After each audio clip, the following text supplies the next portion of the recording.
திரு தராசு ஷியாம் சார். வணக்கம்.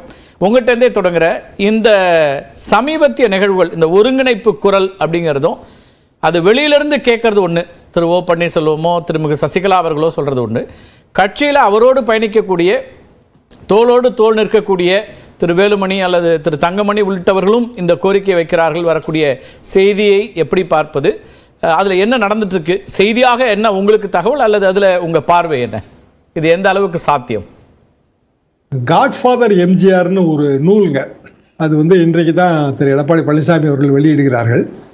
எனது நண்பர் நாஞ்சில் வின்சென்ட் எழுதினது. நேற்றைக்கு அதை கொடுப்பதற்காக எங்கள் இல்லத்திற்கு வந்திருந்தார்கள். அவங்ககிட்ட நான் இது பற்றி கேட்டேன். அவங்க என்ன சொல்றாங்க அப்படின்னா, அப்படியெல்லாம் ஒன்றும் பெரிய முயற்சிகள்லாம் எதுவும் இல்லைங்க, இந்த மாதிரி செய்திகள் வந்துட்டு இருக்கு, நேற்றிலிருந்தே ஊடகங்களில் வந்துட்டு இருக்கு, நீங்க சொன்ன மாதிரி இன்னைக்கு ஆங்கில பத்திரிகைகளையும் வந்துருச்சு. நான் நேற்று கேட்டப்போ அவங்க என்ன சொன்னாங்கன்னா, இல்லைங்க, ஒரு திருமணத்துக்காக போயிருந்தவங்க தான் வழக்கமாக சந்திக்கிற மாதிரி சந்தித்து பேசினாங்க. கட்சி ஒற்றுமைப்படணும் என்பதில் பலருக்கும் அக்கறை இருக்கிறது. ஆனா என்ன அடிப்படையில் அது ஒற்றுமைப்பட முடியும், இந்த கேள்வி எப்போதுமே இருக்கிறது, தொடர்ந்து இருக்கிறது என்பதுதான் இந்த காட்ஃபாதர் எம்ஜிஆர் நூல் குழுவின் கருத்து. இதுல ஒரு உண்மை இருப்பதாக நான் உணர்கிறேன்.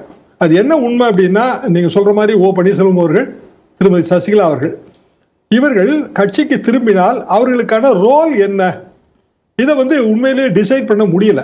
ஏன்னா திருமதி சசிகலா அவர்கள் 2016 தேர்தல் அரசியல்ல இருக்க முடியாது, குறைந்தபட்சம் 26 தேர்தல் அரசியலுக்கு அப்படின்னு சொல்லலாம். ஆனா நீங்க சொல்ற மாதிரி கட்சியில் அவருடைய ரோல் என்ன அப்படிங்கிற கேள்வி வரலாம். ஏன்னா இப்ப அவைத்தலைவர் தமிழ்மோகன் ஹுசைன் அவர்களே எனக்கு ரொம்ப 72ல இருந்து தெரியுங்க. எம்ஜிஆர் காலத்து ரொம்ப சீனியர். எம்ஜிஆர் கட்சியை விட்டு விலக்கப்பட்ட செய்தி அறிந்த தமிழ்மோகன் ஹுசைன் அப்போ கன்னியாகுமரி மாவட்டத்தில் அந்த அரசு போக்குவரத்து கழக ஓட்டுநர். அப்படியே மேலூர்ல ஒரு டீ கடையில செய்தியை கேள்விப்பட்டுட்டு அவர் அங்கே ராஜினாமா கடிதம் எழுதி கொடுத்துட்டு போனவர். அவரு இஸ்லாமிய பிரதிநிதியாகவும் கருதப்படுவார். அவரோட அவைத்தலைவர் பதவியை யாருக்கும் எடுத்து கொடுப்பதற்கான வழி இல்லை. அது politically that will be very inconvenient. அதே மாதிரி ஓ பன்னீர்செல்வம் அவர்கள், அவர் ஏற்கனவே கோஆர்டினேட்டரா இருந்தவர். அவரே சொல்றாரு, நான் கட்சிக்கு ஆட்சிக்கு எடப்பாடின்னு தான் முடிவாச்சு, திடீர்னு அவர் ஜாயிண்ட் கோஆர்டினேட்டர் ஆயிட்டாரு என்று அவரே சொல்றாரு. அப்ப அவருக்கான ரோல் என்ன? இந்த இடம் தான் அதுல குழப்பமான இடம் என்று நான் நினைக்கிறேன். ஓகே, ஸோ அதில் தான் அது நகராம இருக்கும், அங்கேயே இருக்குன்றீங்க. ஆனால் இந்த இடத்துல திரு ஓ பன்னீர்செல்வம் சொல்லக்கூடிய அந்த தியாகம் செய்ய தயார் அப்படிங்கிறதுல, ஒருவேளை தன்னுடைய முந்தைய பொறுப்பு அல்லது தான் இருந்த இடம், அதை எல்லாத்தையும் தியாகம் செய்ய தயாராக இருக்கிறார் அப்படின்னு புரிஞ்சு கொள்ள முடியாதா? அப்படி புரிந்து கொள்ளலாங்க. ஆனா அதிமுக இதற்கு முன்னால் ஏற்பட்ட பல இதே மாதிரியான பல மனத்தாக்கல்கள், கட்சியை விட்டு விலக்கப்பட்டவர்கள், மீண்டும் இணைத்து கொண்டப்பட்டவர்கள், இந்த வரலாறு எல்லாருக்கும் தெரியும். 75 காலகட்டத்தில் எம்ஜிஆர் அவர்களே பொதுச்செயலாளர் பதவியிலிருந்து நீக்கணும்னு ஒரு குரூப் முயற்சி பண்ணுச்சு, சிதம்பரம் பொதுக்குழு செயற்குழு. அதுல பலரும் அப்போ கோவை மருதாச்சலம், கும்பகோணத்துல ஒரு எம்ஜிஆர், கும்பகோணம் எம்ஜிஆர் சொல்லுவாங்க, அவரு ஒரு அப்துல் அஜீஸ், இவங்கெல்லாம் சேர்ந்து, சைதுர்சாமி அவர்களுக்கு மிக நன்றாக தெரியும், ஏன்னா அவர் அதில் பங்கெடுத்தவர். அவர்களெல்லாம் சேர்ந்து அந்த முயற்சியை முறியடித்து, இது பழைய வரலாறு. 76 ஆல் இண்டியா அதிமுகன்னு பெயர் மாற்றம் செய்யும் போது கோவை செழியன் பெரிய ஐகானிக் லீடர், அவர் தலைமையில பலரும், புலவர் இந்திரகுமாரி பலரும் வெளியேறி, அதற்கு பிறகு அவர்கள் தனி கட்சியெல்லாம் ஆரம்பிச்சு 77ல அதிமுக ஆட்சியை பிடித்த பிறகு மீண்டும் அவர்களை கூப்பிட்டு பதவி கொடுத்து, இது ஒரு வரலாறு. எஸ்டிஎஸ் வரலாறு எல்லாருக்குமே தெரியும். அது 84ல அவர் வெளியில போய் 86ல மீண்டும் வந்தார். ஆனால் இந்த இடத்துல எம்ஜிஆர் ஜெயலலிதாவுக்கும் எடப்பாடி பழனிசாமி அவர்களுக்கும் ஒரு வித்தியாசம் இருக்கு. என்ன காரணம்னா, எம்ஜிஆரும் ஜெயலலிதாவும் அவர்கள் தன்னிகரற்ற தலைவர்களாக திகழ்ந்தார்கள், வசீகரமிக்க தலைவர்களாக திகழ்ந்தார்கள். ஆனா இவருக்கு அந்த இடத்துல ஒரு செல்ஃப் கான்பிடன்ஸ் லேக்கிங் தான் நான் நினைக்கிறேன். ஓகே, ஆனால் அது ஒரு அரசியல் வியூகமாகவும் இருக்க வேண்டியிருக்குல்ல சார். இன்னைக்கு சூழல் நீங்கள் சொல்கிறது நான் ஏற்றுக்கிறேன். எம்ஜிஆர் அவர்களுக்கு இருந்த கரிஸ்மேட்டிக் ஒரு லீடராக இருக்கார், ஜெயலலிதா அவர்களுக்கு இருக்கக்கூடிய ஒரு ஆளுமை, அப்படிங்கிற அளவில் திரு எடப்பாடி பழனிசாமியை வைக்கலாமா அப்படின்னா, அந்தந்த காலத்தில் இருக்கக்கூடிய சூழலோட தான் நம்ம ஒப்பிடணும். அந்த முன்னாடி இருக்கக்கூடிய சூழலோட ஒப்பிட முடியாதுன்னு ஒன்று வைக்கலாம். இன்னொன்று, அவர்கள் இருந்த போதெல்லாம் அது பைபோலார் பாலிடிக்ஸாக லார்ஜ்லி. ஆனால் இன்னைக்கு சூழல் வேறையா இருக்கு. களம் இன்னைக்கு 3வதாக நாங்கள் வருகிறோம்னு பிஜேபி ரொம்ப ஸ்ட்ராங்காக வரக்கூடிய ஒரு சூழல்ல அவர் எந்த விதமான ரிஸ்கையும் அவர் எடுக்க முடியாது இல்லையா? திரு எடப்பாடி பழனிசாமியும் உறுதியாக சில இதில் அகாமடேட் பண்ணுறேன் அப்படிங்கிற மாதிரியான அந்த ரோலில் போய் நிற்க முடியுமா? இவங்க அகாமடேட் ஆகும்போது அதே விதமா இருப்பாங்களா, அல்லது பழைய நிலைமைக்கு சசிகலா அவர்கள் தனக்கு இருந்த அதிகாரம் என்ன, அல்லது அவரை பார்க்க இவங்க போகக்கூடியது அப்படின்லாம் பல விஷயங்களை யோசிக்க வேண்டியிருக்குல்ல. ஒரு ஒற்றை தலைமைன்னு உறுதி செய்யப்பட்டு நீதிமன்றம் ஏற்றுக்கொள்ளப்பட்டு சின்னம் கொடுக்கப்பட்ட பிறகு அதுல ஒரு மாற்று கருத்து அவருக்கு வரணுன்ற என்ன தேவை இருக்கு? பைப்போலார்னு நம்ம 77 சொல்ல முடியுமா? ரவீந்திரன் துரைசாமி அவர்கள்ட்ட கேட்டா தெளிவாக சொல்லுவார். 30% தான் எம்ஜிஆர் அவர்களுக்கு ஓட்டே கிடைச்சது. ஜனதா கட்சி வந்து அப்போ பழைய ஸ்தாபன காங்கிரஸோட மிச்சமாக இருந்தது. ஏராளமான காமராஜ் ஆதரவாளர்கள் அங்க இருந்தாங்க.